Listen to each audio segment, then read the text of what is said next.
And so I wanted to touch on that one because, especially over the past couple of years, we always used to hear of Tulsa in Oklahoma and how Black Wall Street. I was like, it's essentially Black Wall Streets everywhere where there was, a conglomerate of Black people, especially in those early 1900s, because white people simply weren't allowing you to do business with them. But you still needed to have a roof over your head, food in your stomach, and clothes in your back, a dentist.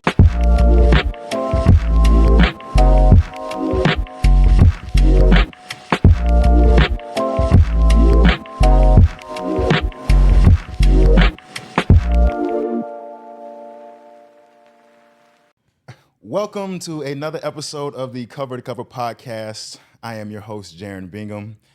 In today's episode, we solve all of Atlanta's problems, some of Georgia's problems, and I'm also going to introduce to you guys your future Atlanta mayor. Coming up, shout out to Andre Dickens, though. We're going to be doing our thing. But, of course, in the Cover2Cover Podcast, we discuss books, themes, characters, litany of things. But in today's episode, we are going to dive into The City on the Verge, Atlanta and the Fight for America's Urban Future by Mark Pendergrast. This book was published in 2017, and it discusses the ups and downs of Atlanta's Beltline. And I am very fortunate to have been recommended by this book and also to be joined here today with a good friend, writer, Not yet. director, improv artist, entrepreneur, my good friend, Alex Jean-Baptiste. Talk to the people, man. How you doing today, man? I'm doing fantastic. As I was telling y'all before, started the day with some yoga. Okay. To start the day. Little Namaste. namaste. For sure. And then Waffle House to eat. And then that was it. Shout out Waffle House. I had Chick-fil-A. Shout out to Waffle House. Both Atlanta staples. Atlanta staples. Actually, the Waffle House not too far from here. It's number 7. Number 7. Number 7 in Ever created. created. Which one? It's like literally 10 minutes away from here. Okay, cool. Near Main Street. Okay, we doing this shout out. The Chick-fil-A that I went to was actually mentioned in this book. Really? Yeah, so the Chick-fil-A I went to, quick little tangent. Yeah. First off, if you're just not joining the Cover2Cover Podcast, like, share, and subscribe. Do that. But yeah, the Chick-fil-A, it's in Vine City, right off of MLK. And when they were doing all that redevelopment down there, of course, Chick-fil-A has God's money. Yeah. And so they were like, literally. We're gonna put this Chick-fil-A down here. It's actually been very beneficial. It was the one that the recent president-elect went to that one time. It was so funny. But we're not gonna even jump in there. We're gonna jump into this book that you had me read, man. The City on the Verge by Mark Pendergrast. Again, like I said, this book deals with the conception of the Beltline, the fundraising, the execution, the politics, the community, so forth and so on. And so just leads me to my first question. What made you choose this book? So I chose this book mainly because when I read it, I think earlier this year, if not end of last year, we're in 2024 now, right? End of it. I have lived in Atlanta for going on 5 years. Okay. And 29 going on 30. It was cool to just be here and I remember the first interaction I had with people from Atlanta was an undergrad at University of Miami. I was like, oh, there are Black people that exist that of all different facets. Yeah. And then coming here, I was like, okay, it's not just the trap music, the Migos, the chicken wings, the strip clubs, and all that stuff. There's a real civic engagement here. This is a city, so many different industries. And then I remember first walking on the Beltline and thinking whoa, this is amazing. This is new. There's nothing like this in Miami where I'm from. And how does it come to be, right? So I think this book was just a confluence of me coming of age in a way, me moving to a new place, growing roots, and how do I align my life with where I'm at and find purpose in that. And the Beltline was just, if there's a whole story about something like that, I want to hear about it. For the audience out there, the Beltline is this 22-mile path that goes around the entire city of Atlanta. It's still under construction, if you will, and it's set to be completed by 2030. To kind of just really jump right into the book, the conception of the idea came from this Georgia Tech grad student, Ryan Gravel. In his master thesis in 1995, he was writing how there's so many neighborhoods in Atlanta that can be connected if they establish this Beltline. It'd be bike paths, walking paths, and along it you have just different types of businesses, small businesses, big businesses, things like that. Inspired by his time in, like, I think it was Paris, Europe, France. Yeah. He had gone to Paris, and just the city was so walkable that he kind of envisioned the same thing down here in Atlanta. And so, like I said, he started it. He put the thesis together in '95, and as we go throughout this podcast episode, you'll hear of the majority of the obstacles that he had to endure, not just him specific, but everybody else who kind of came on board. And so, yeah, man, let's just go ahead and just jump right into it. I'm gonna ask you the additional question that I asked you. My second question was, so the book has two parts. The first part is titled Building the Beltline. And so part one of this book focuses on building the Beltline and how the obstacles it faces today were caused by decades of community and government racism, redlining, mismanagement, and inadequate funding. What historical context caught your interest in part one? So in part one, it was, first of all, the fact that the MARTA had plans of, like, expanding past what it is now, subway, all that stuff. And then similar to how in modern day, the votes to extend it get, like, knocked down or just not passed, like, they just decided not to go ahead with the subway. Yeah. And so I was just like, dang, we could have been zooming across the city of Atlanta, but it was for reasons much like today, which is like people are, like, scared of people coming from the Southwest coming to the North Side, like Cobb and all that stuff, to, like, be black, basically. So that really, like, threw me that this is, like, a consistent pattern in the history of Atlanta. And then secondly, the fact that Buckhead wasn't always a part of Atlanta. Yeah. Because it was like, when I got here, people were like, Buckhead. Like, that's where I'm going to go. That's where the money's at. That's where it's, like, cool. And I'm like, but to know it wasn't always a part of Atlanta is something that was added in, like, the 1940s, William-Berry Hartsfield, of the Hartsfield-Jackson, half of the namesake. They annexed it because there were too many black people in the core of the city, and they were going to lose to the influence of the Negro, as they called it, right? And I was like, this is crazy. But then now that has, like, a modern day effect because of 2023 vote of, like, Buckhead trying to separate. Yeah. I'm just like, at first I was like, that doesn't make any sense. But I'm like, oh, they weren't always a part of it. So now it's like a pendulum swinging back and forth. Yeah. So that was always, like, interesting to me. As much as we're, like, I think we're 51, if not 50% black. And it's like, this is probably one of the only places in the country where you see as much black people living in harmony with white folks. Yeah. It's, those underpinnings are weird. Yeah, it's for the audience out there, MARTA is Atlanta's transit system. It's funny because Mark had laid out in the book, MARTA is heavily regulated by the state, but it's not funded by the state. Yep. And so you're set up to fail, which is, so when people complain frequently about MARTA, you have a very white conservative state government that has its oppositions towards the capital's metro transit system which is very black. Yeah. And so again, you're set up to fail as a transit system because how else are you going to get funding? And of course, when you do get funding, because it's so scarce, it's mismanaged so consistently. And even then, it's funny, like you were talking about the votes. Another thing Mark had pointed out was that in Gwinnett County, they had two separate votes to extend MARTA from where it is now all the way up to Gwinnett County. Gwinnett County is northeast of Atlanta for the audience out there.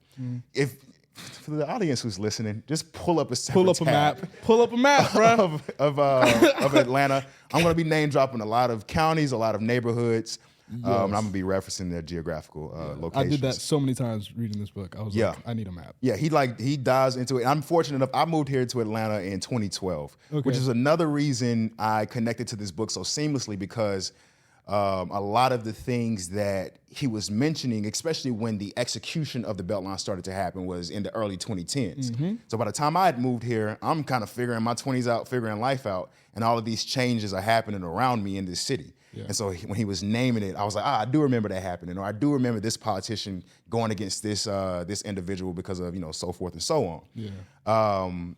But to answer the question that I asked you, the historical context that I got was the 1906 Atlanta race riot. Okay. Because it's funny because the reason that MARTA wasn't extended is because, like you said, white folk didn't want them niggas down in the Southwest. Oh, we can say niggas on here. Okay. Yeah. It's going to be edited out regardless. Shout out to my good editor friend. We going like, crazy. I'm going to say, and it's just going to. But, so in 1906, well, in the beginning of the 20th century in general, Atlanta, very, very diverse, begrudgingly diverse. Mm-hmm. A lot of print ads. They had a gubernatorial election. Mm-hmm. They had stage plays in which it depicted the black man as this brute, this beast, this rapist. Cocaine. Shout out to Coca-Cola who removed Coke in 1903. Yeah, and so that was interesting too. Like the history of, like, I remember it being it was the late 19th century, 1886 or something like that. Nerve tonic is what they called it. Yeah. To settle out your nerves. I was just like, that's interesting. Yeah. And then to see it evolve to what it is very Coke weird. runs the world now. Coke runs the world. Run the world. And it definitely runs Atlanta. There is no, and Mark Pendergrast has another book about Coca-Cola and its influence. So interesting, probably an interesting follow-up read. But like to hear how much Woodruff was involved in all the things happening in Atlanta and how like there's just this elite business class that is running all the plays and doing all the things and making sure that things can even happen in this city is very interesting. And like there's a tidbit in there where it's like Martin Luther King dies and they use a Coca-Cola private jet to bring him back to Atlanta. And I wrote a note. I was looking over my notes in here. I was just like, that's just a funny image because I'm imagining Martin Luther King with the polar bears in the commercial. Yeah. I mean, it's that's the dichotomy of Atlanta, man. Atlanta is so interesting and so intricate with just it's capitalism, it's social movements, it's civic efforts, and kind of how they all, again, begrudgingly intertwine. Yeah. And so again, like with back on the 1906 race riot, so you had this campaign to kind of diminish the black man and essentially say, hey, so a lot of the areas that they wanted to keep black people were in the Southwest. Yeah. Which of course, as Mark pointed out in the book, before that they were predominantly white. But as Civil War ended, Reconstruction era, Freedmen's Bureau started giving black people opportunity. Black people started moving closer to where the businesses were, which were in that central part of Atlanta. White people saw that and said, let's just move up north. And like I said, the 1906 race riot was fueled by those same fears, which those fears now are the reason that Beltline, a lot of its progress had been hamstrung.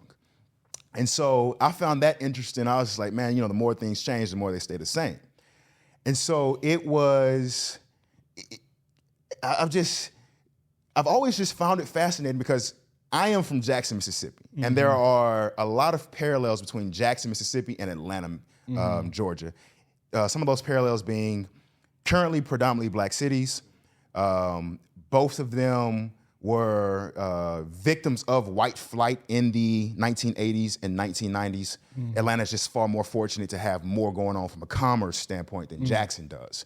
But when you see, this is kind of one of the topics we can jump into later, white flight and how all of the resources are just snatched from that. Yeah. But you still have people there who essentially want to work. So, you don't have jobs in the areas where you live. So you have to travel across the city in order to get there. Well, okay, I don't have a car because I don't have a good paying job. And it was just so, Mark did such a good job of just kind of breaking down the complex cycle of poverty. Yeah. And so, something you said there, it's like, it's funny how all this stuff is like a national phenomenon, right? Because the 1980s white flight in Miami, where I'm from, is just like, when you go into the middle of the city for most of when I was growing up and before then, it's like a lot of poor black folks, the Pork and Bean Projects, which is now Wynwood, as people would know it, where Art Basel and all this stuff is happening. People spending millions of dollars, Lamborghinis. And like, not only black folks being left there, but now you have the Haitians coming over and, the Hispanics and all that stuff. And so it's just everywhere. Yeah. But it's funny how different places have like figured out how to adjust or not. Yeah, I mean, it's. How would you say Atlanta has adjusted in this current? We're about to be in 2025, so we can go ahead and say 2025. Yeah. I feel like it's a Cinderella story for sure. Yeah.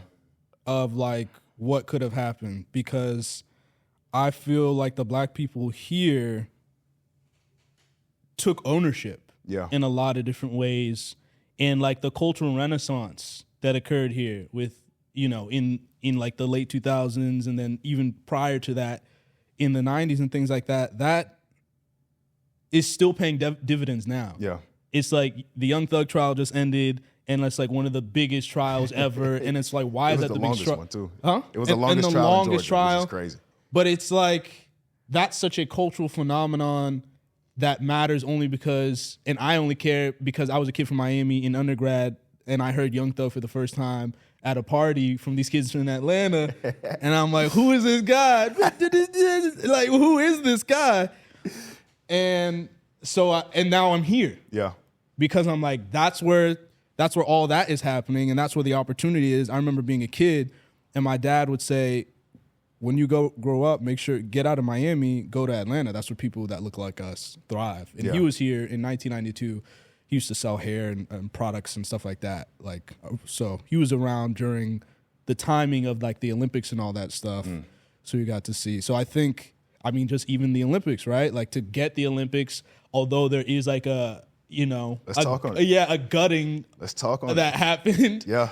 Right? I mean, they were, man, shoot, the Olympics is, but even there, I kind of want to talk about what how the highways really kind of curtailed a lot of the black success, specifically in the Southwest area. But you had mentioned something previously that I want to talk on. You talking about like how black people here are just a little bit more connected and work more towards the common goal. To kind of touch back lastly on that 1906 race riot, when it was all said and done, a reporter from the North that came down, and I'm about to read an excerpt from the book. For sure. He said, when I went out to Brownsville, which was, of course, a black neighborhood, knowing of its bloody part in the riot, I expected to find a typical Negro slum. I was surprised to find a large Can we settlement. pause and say typical Negro slum? What kind of writing is this, bro? I mean, this was 1906. So it was, I don't know. I mean, you know how the lingo was, man, back in the top of the year, bro. Typical Negro slum. He said he was surprised to find a large settlement of Negroes, practically everyone of whom owned his own attractive home. Near at hand, surrounded by beautiful grounds, were two Negro colleges, Clark University and Gamma Theological Seminary. And so I wanted to touch on that one because, you know, especially over the past couple of years, we always used to hear of Tulsa in Oklahoma and how Black Wall Street. I was like, yo, it's essentially Black Wall Streets everywhere where there was, a conglomerate of black people, especially in those early 1900s, because white people simply weren't allowing you to do business with them. But you still needed to have a roof over your head, food on your stomach, and clothes in your back, a dentist. You still needed those things. And so I always found it fascinating, especially from a historical context, of how much more connected black people were then. And even then, there were certain parts in the book where there were certain people who were like, integration was not a good thing for us. A lot of black people, especially of an older age, have that sentiment, and low-key, I kind of see it. I 100% I see it. Like, because again, it's when there was not integration, we had to rely on our own. So we know exactly what we're up against. Now we've integrated. And this is why I love my little Malcolm X, where Malcolm X is kind of like, it's hard to trust a white liberal, where he's just kind of like, you integrate and now you're with these presumably well-to-do white people who have their own motives. And so that don't include you. Yeah. And so I forgot where I was going with that tangent, but yeah, I mean, Atlanta's history is something Let's backtrack it. Hard to trust the white liberal. No, I'm sorry. Shout out to all my white friends out there. Shout out to all my white liberals. I'm going to leave it there. I'm going to put it down. Oh, man. But yeah, I think that, I totally understand that sentiment from that older generation. Yeah.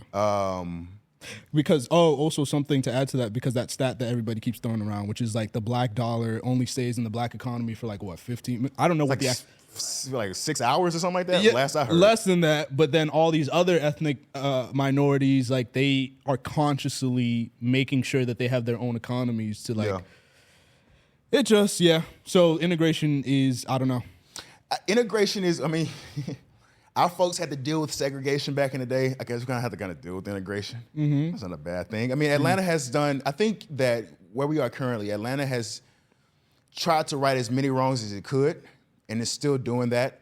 The Beltline, even with all of its setbacks, is still on time. It's still on task to finish when they originally thought it was going to finish back in 2030. Mm-hmm. And so that's fascinating, especially once you kind of dive in the book and see all of the obstacles that it was up against. One time for the Atlanta Beltline, like what is it, the Partnership Commission? Because like we were just talking earlier about like producing just videos. That's one thing, but like concrete, all these things they have to consider. I was in a meeting at the Gathering Spot where they talked about it. And there were just, people were like, hey, can we make it out of like more environmentally friendly materials and all this stuff? And they do mention that a little bit in the book where they talked about what materials to use. And it's just like, you gotta make some sacrifices. Yeah. Because concrete, it's over time, it's gonna degrade. It's not gonna be pretty. And it might not be the most ecologically friendly, but it's what we need to do to get it done right now. So when was that event? I think I remember it vaguely. Sometime in April, I want to say, in the spring. Man, I wish I had read this book before then. Nah, you said you read this at the top of the year? Yeah. Okay, cool. Yeah. It mentioned Shirley Franklin. I met her, I think I told you this. Yes. I met her like a month or two ago, and I wish I had read this book then because Shirley Franklin, for the audience, is she was the first black female mayor of a major city. Her term was from 2002 all the way to 2008. And so she was very instrumental in seeing the Beltline go from Ryan Gravel's master thesis to getting funding with the TAD, Tax Allocation District. She was very beneficial in kind of putting helping these small teams get together to help raise the funding, bringing in all these philanthropic individuals and companies to at least get it started. Gotcha. Of course, all of those efforts were essentially curtailed due to the Great Recession and the housing crisis in 2009, which, of course, this book dives into.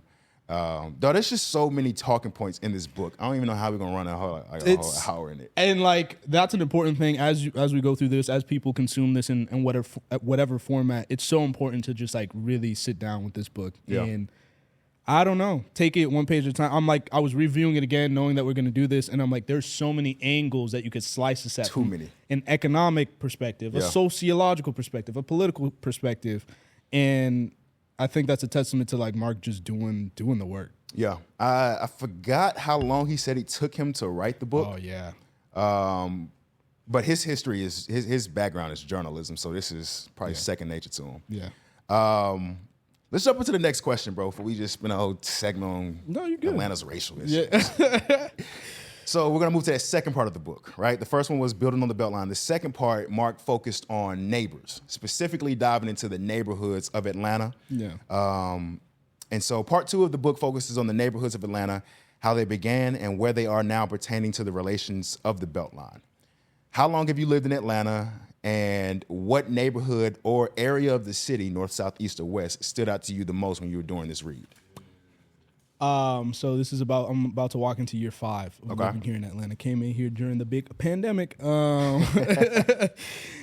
And what areas stood out to me? I mean, I started off living in like Cobb County, so right by the current Battery, the current Brave Stadium. By just a fluke, I didn't know it was over there. Lived in an apartment site unseen, and then I moved to where I live now, which is in East Point. But I've driven all around, but the West End always like stuck out to me because I was just like, oh, this is next. Like this is next as far as like I hate gentrification, so we'll call it revitalization, right? Because we got people like Quay out here who are like, it's like these people need to be here as things come up. Yeah. So it doesn't become like a gentrification thing, like people just getting pushed out and like. So it's really the West End that stuck out to me. I mean, you go to the West End, there are some streets that are like, that need some work, and then but then there are other streets that are just like, oh, here we just put up a whole new pavilion. Yeah. And then I mean, it's so funny to not funny, humorous, I'd say. I mean, because these are people's lives, right? But Mark goes and he lives with people in all these different areas, and when he goes to the West End, it's a whole different story. Yeah. The plumbing ain't right, all this stuff in someone's home, and I'm like, that's crazy. It was sad, man. It's sad. It was sad because It's sad, and you can continue because there's another area that I want to talk about in the book that's actually OTP. Okay. Yeah. OTP is outside the perimeter for the audience. Editor, get ready. We need whatever you can put down here. For the audience who isn't familiar with Atlanta's geographical highways and how we do it, I want you to envision a circle. That circle is 285. Horizontally running right through the middle of that circle is I-20. Vertically running through that circle, essentially, let's call it 75/85. So yes, anything south of 20, that horizontal line, is considered, of course, South Atlanta. Anything west to 75 is considered West Atlanta, of course. So yes, anything outside the perimeter is outside that circle. So continue, OTP. Yeah, OTP, which is you can tell when you're OTP. It's you don't even have to think about it. Now that once you get acclimated, you realize it, right? But there's a Southwest region, Serenbe, that they talk about for a minute, which is really just a manufactured city from this guy, Nye Gren, I want to say. I'm gonna see if you know Serenbe Playhouse. No, I'm not familiar. You don't know. No. I would think actor, writer. Serenbe Playhouse? Serenbe Playhouse. It's the theater. Oh, Playhouse. Oh, so that's the thing, right? They've Yeah. essentially created what they call 4 hamlets, which is they have an arts and entertainment and cultural sphere, a research sphere, and all this stuff. And that was interesting to me that they've essentially created something that is, but they made their own city, low key, with the idea of just what does it look like to make the most green space possible, the most. They specifically mention using the space as best as possible and making sure there's farming, agriculture, and all that stuff. And I just thought that was just very interesting that exists. I have never seen this place nor been out there, but the way they were describing it, I was like, this sounds like almost a utopia. At least it's trying to go very for green. The theater is outside. Okay. So yeah, as an actor, that breath work, that voice projection has to be tip top. Yeah. And they perform in the elements. Serenbe Playhouse. Serenbe Playhouse. Oh, okay. Check them out, bro. It's a nice little drive, 45 minutes south. I love the white liberal. I love all people. I love all of God's children. I love all of God's children. The white liberal has a special place in my heart as well. I'm telling you, we solving all racial problems today, all Atlanta problems today. Ebony and ivory. Yeah, man, it's funny. So I moved here in Atlanta in 2012. So I've been here for what now? It's about to be 25. So I've been 13 years. And like I said, man, you mentioned the Braves Stadium. I remember when the Braves freaking moved from Turner Field down in South Atlanta all the way up there. Turner Field is in South Atlanta. And after the Braves had left, they moved to Cobb County, which is Northwest Atlanta. Is that what they replaced with the GSU? Yeah. Okay, Georgia so State. that Summer Hill area. Yeah, also, another area they talked about where it's Summer just Hill, there was riots there, all that stuff. I remember Cabbagetown. reading about Ivan Allen. That's another book. Ivan Allen Jr. has a really good biography about his time as mayor. But to see that area, what it is now, and to read about there was literally police riots, people burning stuff down. Hank Aaron hit his, made history over there. It's crazy. That area over there is interesting. But yeah, Braves moved. I remember in the mid 2010s where he had mentioned in the book too, Mercedes-Benz Stadium being built. Yeah. And so that was the area I wanted to focus on, was that Southwest area.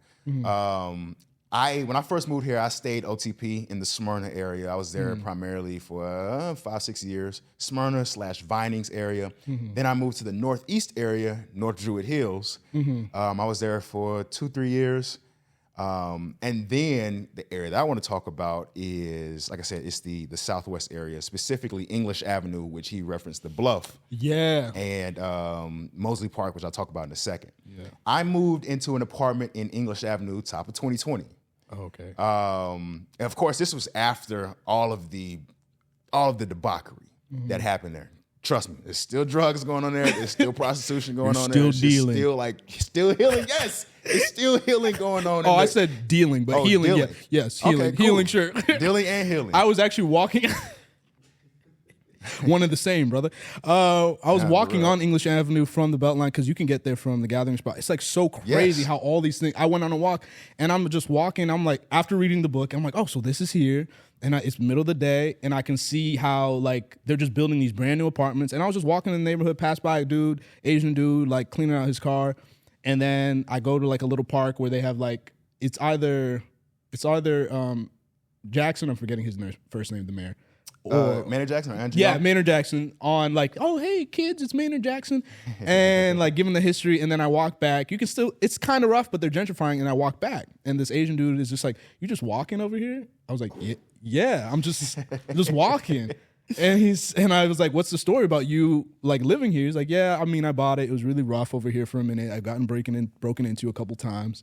But he's like, I still stick around.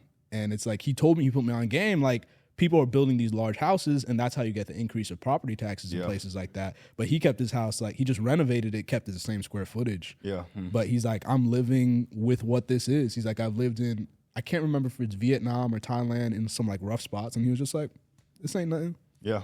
English Avenue, when I was staying there, man, it definitely was not as near as volatile as it was, as Mark had mentioned in the book. They had just finished that park over there. I can't remember the name of the park off the top of my head. It's right in Vine City, right across the English Avenue is walking distance from the Mercedes, from a $1.2 billion stadium.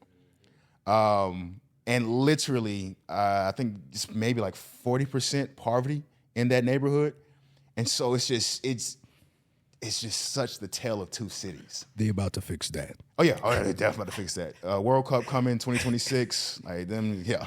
Not a good solution. People are gonna be pushed out. I don't know how you fix that. So Mark talked about that, and even then, like that was the Beltline's initiative as well too. They were like, hey, if we build this Beltline, we need a plethora of affordable housing because we really don't want to kick out. And I'm gonna talk about it in a minute. Intergenerational poverty. Mm-hmm.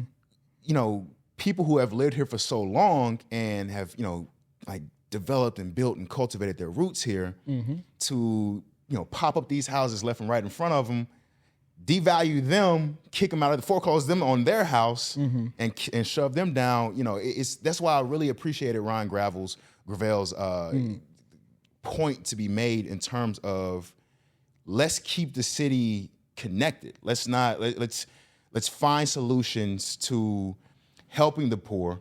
And Mark jumps into it as well. He lists a number of nonprofits. One of them I want to give a shout out to is City of Refuge on Joseph E. Boone. I had the opportunity to volunteer there. I need to live that out.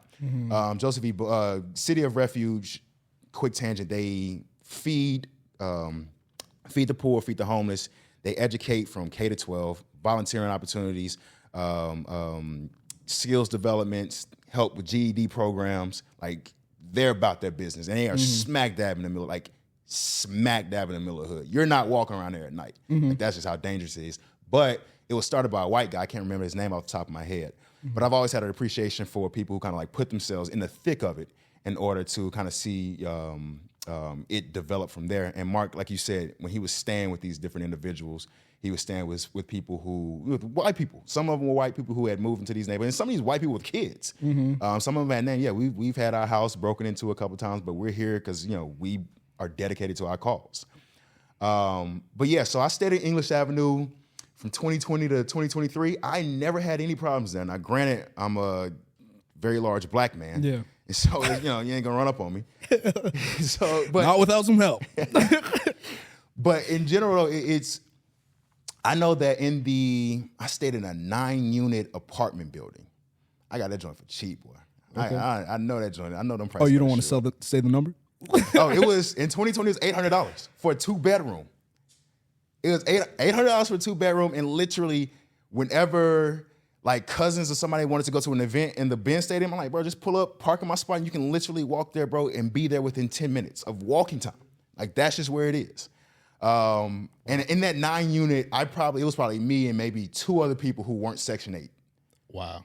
But yeah, I stayed. But again, I stayed there for 3 years, man. And just being around my neighbors, I never had any problems. Like, you just realize people are people, and they're just in their circumstance. They're figuring it out every day like everybody else. Thank you. You sound like you wanted to kind of run off No, with that. because that's what comes to my mind when people are like poor folks and this and that, and people are like, I purchased a home in East Point, and like people were like, you're in East Point, you're in the hood, and it's like black folks told me that, and I'm just like, what are y'all talking about? These are just people that just don't have as much money or access to, like, everybody's broke in the United States of America. We are a debt leveraged nation. The United States is broke, it's in debt. Like, everything is leveraged. So when you see somebody who just doesn't have access to more debt and capital in that way, that's just a systemic thing. You're not better than them. Yeah. You're not better than them because you will be them in 5 minutes if you get a hospital bill. Yeah. If you get, like, Hey, it just doesn't shit. it doesn't matter. Talk that shit. But Alex Jean-Baptiste for governor 2026, stop playing with it. 2026, bro, I need to clean up my social media. So I need it, dude. Nah, man, it's yeah, man, you're right, man. It's that fear though. It's that fear that, with poor means more crime, which is crazy because when Mark's laying out these individuals who crime only matters if you ain't got money. If you got money, it's not crime, it's loopholes. Yeah. Or, you know what I mean? And so yeah, that's it. My time in English Avenue for those 3 years, man, I genuinely loved my neighbors. Because like I said, I saw the mother on welfare who would still walk her kids to school in the elements. And you know what I'm saying? I saw the older gentleman who was a war vet and had lost multiple jobs, didn't qualify for anything, didn't qualify for any type of government assistance, but was still just trying to figure out, all right, where's the next meal? Where's the next dollar? Let me just try to make it to the next day. And so my heart goes out to English Avenue, and I want to continue to kind of just go back into that neighborhood because, like I said, I spent three good years there. There's a house over there for about $500,000, bro. Absolutely insane. We can go half. Absolutely insane. We can go half, bro. Absolutely insane. Keep listening to the podcast. Keep subscribing. The next neighborhood I want to jump in is the neighborhood that I currently live in. My siblings and I bought a home in Mosley Park. Okay. So Mosley Park is West Atlanta, and quick historical context. In the 1940s, 1950s, Dwight D. Eisenhower wanted to send federal dollars to states to improve their highway systems. Yes. So, of course, he sends it down to Georgia. Georgia's like, well, where can we run these highways? Oh, well, run it through those poor black neighborhoods. Mosley Park has I-20 slicing right there. When I walk out of my house in the morning with my morning coffee and my morning blunt, Okay. I can literally 2 steps through this little cut. I'm standing on top of a bridge and I can overlook it. I'm seeing the traffic on I-20 running right through Mosley Park. And so I'm thinking well, man, take me back some 60, 70 years ago. If I legitimately had a house here, I'm raising a family. And, now the government. This construction. The government's they're about to just push all of this out and we have to sell our house. We got to do this. Again, that's not happening in the affluent areas. That's not happening in the north. And so I absolutely love Mosley Park, man. Listen. For all you white, What is this man doing to me? Trying to get me to run for governor and calling out. What is going on? Forgive me, I got a little too comfortable. I know that, if we play Mad Libs for the next word that was about to come out of his mouth, none of them are good. For all of the individuals who are scared of the Southwest Atlanta area, please go to the north. I love everything about the Southwest Atlanta. I would love to keep all of it to myself. Plethora of area. I can walk the streets. The kids are nice. I wave to my neighbor is this old woman who's been living there for 47 years. I'm like, woman, you are older than a lot of my aunts. It's just crazy. You've been living in this space. I'm sure a lot of this book, you know what I'm saying, you can articulate it just by off of the, just the experience that you have or the life that you live. Yeah. Because if you clip that right there, we will lose Southwest Atlanta in 15 minutes. You're right. You're right. Southwest Atlanta, horrible drugs, crime, prostitution. Do not come down. Little baby was born there. Don't come. Do not. No opportunities for developers down there. I'm telling you, the people don't want to work.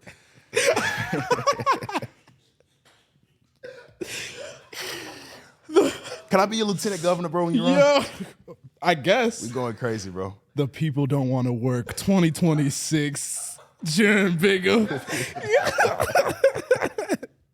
Hey, man, people are running on crazier stuff. Let's get it. I know, right? Let's get it. Yeah, man, it's where are we going, man? What's the next question? Yeah, you bro? got another question somewhere. We're gonna just jump to the next question, bro. I'm up here going crazy. I'm about to lose every shred of credibility that I have. Okay. Okay. The fourth question. The book mentions several socio-political issues. Yeah. Which one spoke to you the most? And if you want an honorable mention, you can, because I have an honorable mention. Okay. You're probably gonna pick my honorable mention. I feel like you are. Political. I think we kind of touched on it. Socio-political issues. It was really just like this tug of war with these black folks, like trying to like make sure they're here. We care about them, but like don't give them too much influence. Yeah. Don't give them too much influence. But I'm trying to think if anything else comes to mind. So sociologically, we've covered that. Politically, we've kind of covered that as well. It was pretty interesting to just hear about like the different mayors at the time. Because what was it? Kasim Reed? Kasim Reed, yeah.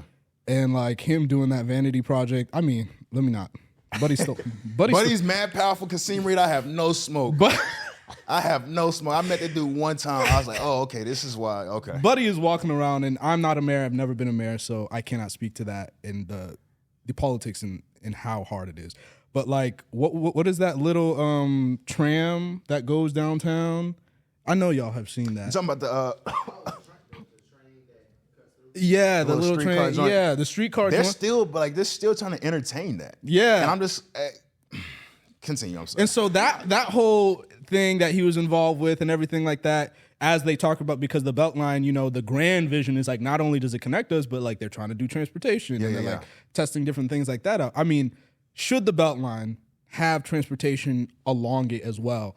We are talking about something totally different, like revolutionary there. But that little tidbit in him moving along with all of that and the tit for tat and the politics, I don't know. It's just very interesting. And then what was it? Another thing that stuck out was like them having to pay the TAD, the tax allocation dollars to the schools being late in like, I think it was like 2012, 2014, somewhere around there. And that, you know, just lawsuits going back and forth. There's a statistic and like an excerpt where the lawyers are like fighting back against APS. Like, yo, you should like spend your money more wisely instead of suing us for money that we owe you. And they highlighted a statistic saying like APS only has like a 59% graduation rate. And I was like, yo, that's kind of wild. And this was happening too because APS had a horrendous cheating scandal in the mid 2010s. But yeah, that's a little sidebar. Yeah, so different moments like that, these different political skirmishes that are happening in the backdrop of the main stage event, which is the Atlanta Beltline. Yeah. It's just, as we talked about, and I think as a through line throughout this whole conversation, it is so hard to manage a city. Yeah. And Ryan Gravel had mentioned that he was like, though this was his kind of like thesis, he understood that at a certain early point, he was kind of like no longer controlling it. And it was just kind of like developing, because, you know, I mean, once Coke, the Blank Foundation, Cox Enterprise, like once Shout these out to like shout out Home Depot. Yeah. Once these multi-billion-dollar entities start getting involved, essentially I was just a grad student from Georgia Tech, so I'm just kind of along for the ride. Yeah. Yeah, man, it's some of the things that spoke to me was the homelessness and, like I said, the intergenerational poverty. As Mark was creating this book and he was, you know, going through these neighborhoods, living with these people, I would get a little emotional, especially once a lot of the victims of these things were young children or very elderly people who just truly couldn't fend for themselves.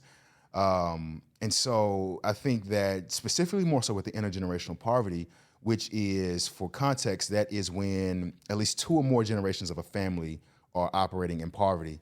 And, you know, apparently Atlanta in 2005, one of the statistics was 49% of children were living in poverty in 2005.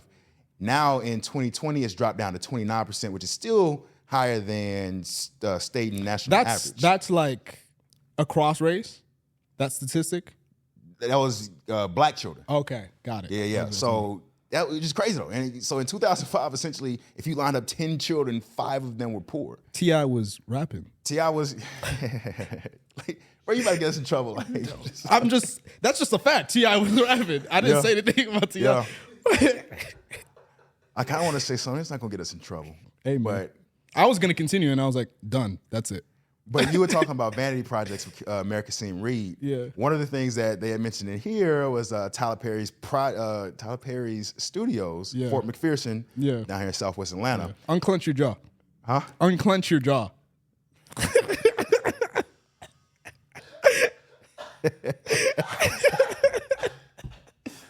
Oh, boy.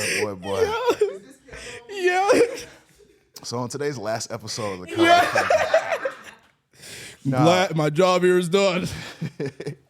Nah, man, because they were saying originally what they wanted to use the Fort McPherson Army base was for like mixed use for like science and technology. Oh, I do recall that. For poverty-stricken areas. But of course, you know, and Tyler Perry Studios is employing people, is keeping people employed. He paying good money. He is? He's paying good money. Okay, cool. Yeah. All right, cool. Yeah. So I'm not going to even hop on that tangent. Yeah. Shout out to Tyler Perry. Keep doing your thing. Shout out to Mr. Perry. Shout out to Mr. Perry. Yes, sir. Yeah. Mr. Perry, please, sir. I'm sorry. I act again, just so you know. It's. Do you like the state of Atlanta now? Do you like where we're headed?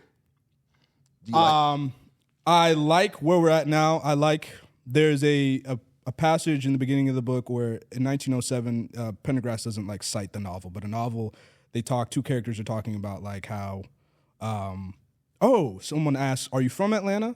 And the other person says, "No, no one's from Atlanta." No one's from Atlanta. And so that is a constant in the book. In the context, I'm thankful that I understand that to be the history of Atlanta, which is, I mean, it started off as like a, what's the word I'm looking for? Like a travel city. Yeah. And so that's the history of Atlanta. So when people say, "Oh, you're not a Grady baby," or this or that, like you're just an iteration of a part of Atlanta, a part of its history. So I like where it is right now. I appreciate Mark for writing this book, and I like where we're going because all these new people that are coming in are bringing life into it. Like me, I understand my responsibility as not only a human being but a citizen of the city. And like where I'm at and the privilege that I have in life to like just be aware of these things and like do what I can. I love that this is happening, that somebody somewhere, even if it's one person, is going to be educated on this book and like maybe pick it up.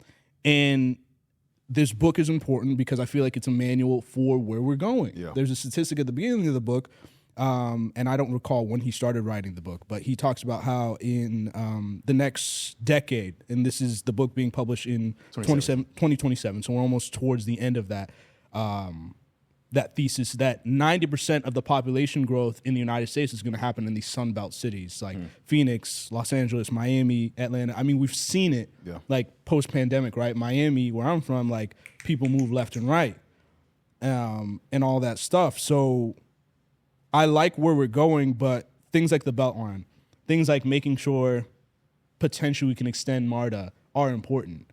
And as they develop the Gulch around, downtown, that's beautiful. But continue things like the Beltline, continue investing in all that stuff. Don't let people get away with just paying away the affordable housing initiative, right? Because I recently read about an apartment complex somewhere around there where the developers were just like, "We'll just pay you a lump sum and we won't put affordable housing in this building." And it's like that stuff like that can't continue to happen because otherwise we turn into something like a New York or an LA where they've done all that already, and then those people from those places are moving here. So it's like a self-fulfilling prophecy. Where are we going next? Jackson, Mississippi? Yeah, no shade. I hate no shade as a thing because it's shade. Because it's clear shade. Shout out to Jackson, Mississippi. Shout out to Jackson, my people in the 601. Yeah, man, it's currently where we are in Atlanta. MARTA is supposed to be getting like a new railing system. Okay. I think within the next 10, 15 years. They need that. They're not going to be extending north past 400, past that station in there because Georgia Department of Transportation just approved this like $5 billion express lane from top of 285 up to Forsyth County. So any dream of MARTA going up there is about to be canceled. Gwinnett still has some hope. Maybe the voters finally come around and understand that traveling on 85 is worse than going to hell. And so hopefully you consider public transportation. I hate 85. Out of all of the highways in Atlanta, 285, 75, 20, 85 is the worst thing that ever happened to mankind. There's never... He doubles down. That's crazy. Anytime, like when I was staying in North Druid Hills, I worked in Smyrna, so I had to catch 85 South. Yeah, dude, I don't understand why traffic is just so ugly. They even put Spaghetti Junction, which is like just a 1,000 highways for no reason, all in like 2 feet of each other. This just still has traffic. I love when Jay gets pissed off because it's so funny. He's like serious. And it's funny too because like even in the book, they were like, yo, adding more lanes doesn't necessarily mean that traffic's gonna get better. Nothing. More cars. More cars. And even then, like with the express lanes, okay, you have express lanes, but nobody can afford to pay for this. So everybody's going to be on the non-express lanes, which means more traffic. And like you were saying, the population is going to continue to grow. Gwinnett County is going to continue to expand, which is the largest county. Yeah. And so it only makes sense, which is another thing I wanted to jump into. Mm-hmm. Georgia Department of Transportation put out a lawsuit against was it either the Beltline or MARTA? So again, it's just kind of like you have a state entity that is attacking a black city for all intents and purposes. I need a meeting with Kemp. Yep. This man is wild, bro. I need a meeting with Kemp, man. That's how we end it. All right, Lieutenant Governor, let's go. 2026, the people don't want to work. I need to meet with Kemp, man. This is like, it's crazy because it's, and the thing to go back, even on affordable housing, the thing that I'll give Atlanta citizens and Atlanta as a community in general, I've heard the term affordable housing just being pushed like since the mid-2010s. And what does that mean? What does that mean? In the book, they actually talk about it and like how that is and what percentage of income and stuff like that. And that's all fine and well. But again, when people and developers can just pay to not have to do that, yeah, that's cool. And I think that... Oh, that's not cool, rather. I think that I want to say... Mayor Kasim Reed had, or it was either Keisha Lance Bottoms or Mayor Kasim Reed who was trying to stop that. Mm-hmm. They were, because again, like we just had just ridiculous slum landlords, especially in the early 2000s, where like, you got like 4 or 5 houses on one block. It's apparent that there's no type of maintenance going on in any part of this, and the landlord's somewhere in California. Oh yeah, I do remember. Yes. And so it's like, yeah. They've been cracking down on that, and even now as I'm just saying certain things that just come back to mind. There was this Four Seasons, not the hotel, but the Four Seasons. There was this neighborhood in Southwest Atlanta near the penitentiary in Grant Park. Oh, bro, okay. I've driven by there. When we're done here, I have videos. I used to work at this place, 1-800-GOT-JUNK. We had to go to the Four Seasons, and bro, when I have never seen living conditions like this, not even on television, like trash packed in like just the most deplorable, disgusting places a person can live. And I'm sitting back, and like I said, I'm gonna show you the video when we get done recording. But like there were kids out there when we were out there. I'm like, bro, how is this possible? But ultimately what ended up happening, shout out to the AJC that did this investigative reporting the past couple of years. It was some company, some real estate company somewhere in the north. Same situation, bro. They had federal dollars. When you have a property and the feds are paying the rent for the people, you don't care about it, bro. And so ultimately that's what ended up happening. They ended up shutting that down. And so now there's revitalization going on there. We're going to have to part 2 of this joint in the future, bro. Or we just have to just start talking about our campaign. Let's get our campaign team started, get it built up. I love talking about Atlanta just from all different aspects. And like thinking about Atlanta from this like socio-political standpoint is a newer thing for me. So that's cool. And yeah, I love it. This book, again, I fell in love with the city over and over and over again in reading the book. Yeah. And I think that'll happen for a lot of people who are hopping and bopping around the city and who don't stay inside their house in where they be at. They be staying inside I don't know. That's a well, whole hopefully other the Beltline brings them out, bro. I mean, it's where I stay, the Beltline is you can hop on a bike, you're there in 2 minutes. Yeah. They're still building that west side of it. It just did. They finished up the West Side Park near Dunleavy Holloway. Yeah. That's a real nice park. That water there, they were about to call it. Coca-Cola was going to pay for it, and they were going to call it Dasani Falls. He did mention that, bruh. And I have a note in my book that literally just says "ew." Like, why would they? And I'm glad that didn't go through. And the reason I'm glad it didn't go through because I know that Coke has the money to make it go through. So there was something there that was kind of like, bro, we need this for like. Stay away. Yeah. Let's because Atlanta has a very complex water system. Our flooding is horrendous. Yeah. And then at the same time, there's the water. Didn't we have like Watergate like earlier this year? Yeah, that was in 6 months ago. Yeah. June. Yeah. So and then the fencing around the watershed, like it's just. I'm telling you, jump in this book because it's just so much that just happens. There's so much you'll learn about Atlanta in general. Yeah.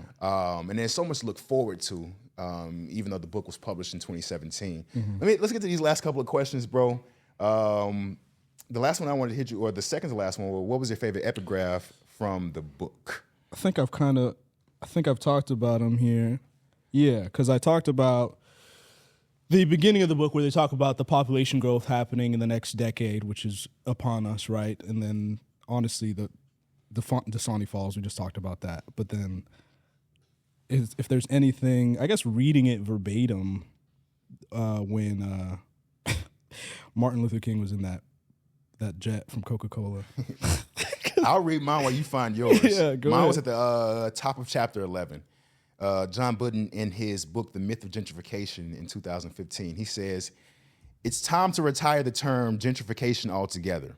The media focuses on gentrification, has obscured problems that actually are serious. The increasing isolation of poor, minority neighborhoods, and the startling spread of extreme poverty." The reason that one stuck out with me a lot was because the thing that Mark would put in bits and pieces amid the white flight was also like, wait a minute, black middle class niggas was getting out of there too. Like because justification is just a money thing. Yeah, it's not a race at the end of the thing. day, like there's little opportunity here in terms of like me raising a family, having money. Like there's little opportunity. I have to go to an area that has an opportunity, and then after a period of years, when you see that, all right, well, us as a city, you can't, there's no more land to be made. So with the land that we have, what can we do with it? That's where the quote unquote gentrification starts to pile in, which is again the reason why I am appreciative of Atlanta's most recent, and when I say most recent, I'll say past 20-something years, most recent effort to continue to push affordable housing and not pricing jokers out the way that they did in the 1990s when the Olympics were coming. Because the way that Mark was making it sound in the 1990s, it was just kind of like, if you were black and a month late on your mortgage, you're out. Yeah. Because we need this area. And so, when I got done reading this book, I felt even more optimistic because even though I was talking a lot of shit about my good white liberals, it was still one of those things where like Mark was laying out, hey, I stayed with white people who were actively trying to help combat these problems. And so I'm always grateful to the individual who takes himself out of their own comfort zone, puts himself in somebody else's shoes for a very noble cause. Of course. And so that is the epigraph that kind of spoke to me the most. Okay, so mine is going to be hang in with me because we talked about all the other ones I had. Headquartered in Atlanta, the new KKK became widely successful in the 1920s with 6 million members nationwide. In 1921, the Klan bought an elegant home in Buckhead on Peachtree and renamed it the Imperial Palace. Local membership crested 15,000 and included leading white Atlanta businessmen, educators, clergy, police, judges, and politicians. Coca-Cola advertised in the Klan's official newspaper. Yeah. Coke is so funny, man. I feel like, well, speak on that, and I'm going to talk about Coke. Yeah, I know, there's nothing else to say. What else is there to say on that? I feel like Coke is one of those, I feel like Coke straddles both sides of the fence. Money straddles You know what I mean? Money you're right. straddles both sides You're of right. the fence, brother. Coke is just kind of like, well, what's we're doing what? Okay, cool. Here's the check. Oh, wait, it's not popular? Give me a check back. Yeah. Like, that's what I feel like Coke does. Shout out to the people at Coke. Please don't do anything to me. But just don't drink soda. Yeah, I know. I don't even... I need a sponsorship from Coke, man. They're an Atlanta-based company. Hey. Like, we love Atlanta. We love them. Yeah. We love Coke. This is... Yeah. If you guys got a probiotic soda, I'll have that. But other than that, I'm good. Any more final thoughts on the book, man, before I hit you with this last question, bro, and we get you on out of here, man? No more thoughts. It's a beautiful cover. That's another thing. I like the cover a lot. Real nice cover. We're gonna post this on the it's gonna be on the, of course, on the podcast. So, but yeah, nice book, bro. I love the hard copy. Yeah. Yeah, man. I just Beautiful stuff. I really did love this book, bro. Like I said, as somebody who moved here around the time where this book was really highlighting, it really made me even more grateful to be a citizen here. And like I said earlier in the podcast, my hometown Jackson has a lot of similar history to what Atlanta has. And so, in many ways, I'm kind of looking at how are certain things happening in Atlanta that could possibly be taken back down to Jackson and help those people, because you think the poverty rate in Atlanta is crazy, man. Like, my hometown is just going crazy right now. A wise man learns from others' mistakes, right? Yeah, so it's that and that's what a good book does. You know what I mean? It plants seeds in your head, and as you continue to grow, those seeds grow. And so yeah, man, hit you with this last question, bro. If you could recommend this book to anybody, who would it be? Anybody in the city of Atlanta, anybody who lives in a city that has been recently gentrified, about to be gentrified, these are the people. If you live in Atlanta, you should read this book. Somebody should read this book to you. Yeah. Somebody should give you the cliff notes. Like, this is a book. Like, when you move to Atlanta, they should give you a copy of this book. Yeah. Straight up. It should be almost like a required read in high schools. If you're in high schools, right, they can read that. If you're in any undergraduate program in the city or even Georgia, that should be on it. I think that's the most important book. Because you see the collective effort that it takes to even get the Beltline to continue to grow. You know what I mean? Mm-hmm. And so you have people coming across the aisle. Okay, what ideas do you have? What connections or resources do you have that we can continue to get this going? Mm-hmm. Same thing, man. If I was recommending this book, any Atlanta citizen, anybody anybody interested in urban planning, urban development, this is a real good social studies book. But yeah, man, it's any final words, bro? Any campaign slogan you want to throw out there, bro? Get it going on, bro, before we wrap up this final episode, bro, of the Cover to Cover podcast, and I go back to waiting tables.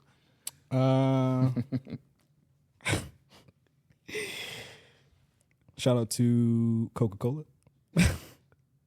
Drink a Coke and have a smile, and enjoy the rest of your day. So that's all I got. People don't want to work. Jaron Drink you Bingham. a Coke. Yeah. White liberals, calm down. White liberals love y'all. Love the white liberal. All right, good people. So this has been another episode of the Cover to Cover podcast. Very appreciative to my guy Alex, man. Thank you for having me. He has a very business phone call. He has to hop on in a quick minute. Who you talking to, man? Talking to the CEO of Chick-fil-A? My day job. Well, yeah, man. So yeah, I'm kind of like lost for words now, bro. I'm ready to kind of wrap up this episode, smoke my little blunt. Let's hit the Beltline. Hit the Beltline. Listen to this episode on the Beltline. Meet a neighbor on the Beltline. Like, go visit a business in the Beltline. Oh, one of the things that I did on the Beltline, my mom came into town during the summer. You can go rent you a bike. It's like $10 an hour. Yeah. And yeah, just go have fun. Exactly. Just go have fun. Tag man. the podcast if you're listening to it on the Beltline. Exactly, man. But yes, this is been another episode of the Cover to Cover podcast. I'm very grateful that you guys have spent time with me today, spent time with my guest. Again, like, share, subscribe if you like the content, and we will be seeing you on the very next episode. Stay blessed.